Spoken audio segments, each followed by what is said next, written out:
یا ماشاءاللہ کافی تعداد کے سر پہ پگڑیاں ہیں، لیکن آپ چھوٹے سے چھوٹے انسٹیٹیوٹ میں چلے جائیے، کالج میں چلے جائیے، اسکول میں چلے جائیے، اور لائنز دیکھیے کتنی لائن ہے۔ ایک بندے کے 4 بیٹے ہیں تو 3 اسکول میں ایک ویسے ہی کہ چلو مولوی صاحب نو دے دو، ایک ویسے ہی مولوی صاحب کو دے دیتے ہیں۔ میں حیران ہوتا ہوں میرے دوستو، ہمیں دین پر اپنی اولاد کو لگانا چاہیے۔ یہ رزق ہے، اولاد بھی رزق ہے، اور رزق کی ناقدری نہیں کرتے۔ آپ کے گھر میں آٹے کی بوری ہو، آپ اٹھا کر پاؤں میں پھینک دو گے، کہیں گے رزق کے ناقدر کو رزق نہیں ملتی، رزق کی قدر دانی کرنی پڑتی ہے۔ تو بھئی اولاد بھی تو رزق ہے، اس کو دین پہ کیوں نہیں لگاتے؟ ہاں پڑھا school college university P H D level philosophy of the doctorate تک لے کر جا، میں منع نہیں کرتا، لیکن پہلی تعلیم اسلام کی ہے، اسے یہ تو پڑھا دینا۔ علامہ محمد اقبال رحمہ اللہ گلہ کرتے ہوئے ہم سے پاکستان بننے سے پہلے دنیا سے رخصت ہوئے، اس کی خواب پر ملک وجود میں آیا ہے۔ وہ کہتے تھے کہ یوں تو تم سید بھی ہو، مرزا بھی ہو، افغان بھی ہو، پر یہ تو بتاؤ کہیں مسلمان بھی ہو۔ ہم کہاں پہنچ گئے ہیں بھائی؟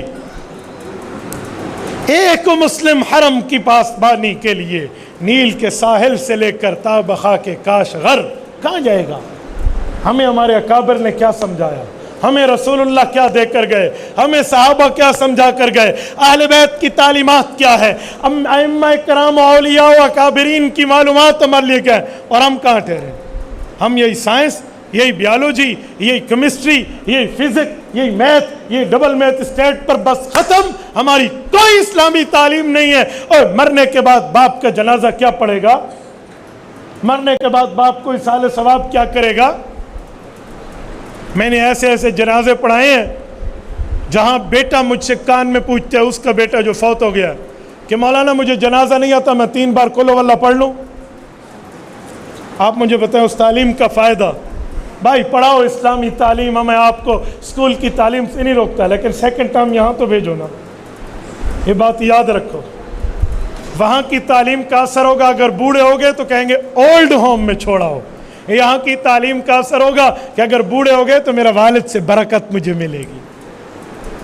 البرکت ما اکابرکم، یہ عزت سکھایا جائے گا۔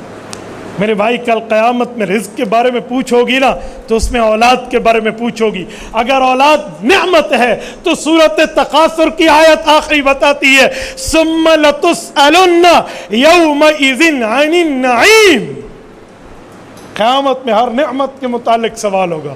اور حدیث پاک میں لا زالت قدم عبد حتی یسأل عن 4، فرمایا ان سوالات کے جوابات نہیں دے گا بندے کے پاؤں اللہ اپنی جگہ سے ہلنے نہیں دیں گے۔ ہم کہاں بیٹھے ہیں؟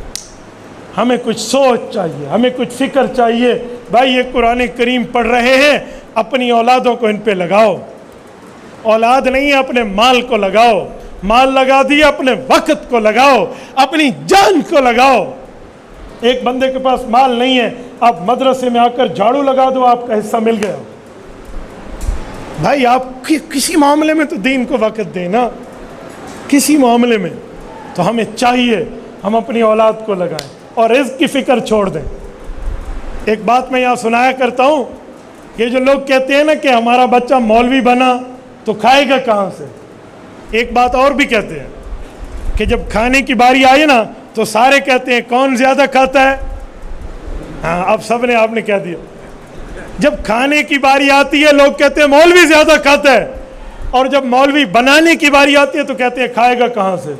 یہ دو باتیں ملتی ہیں۔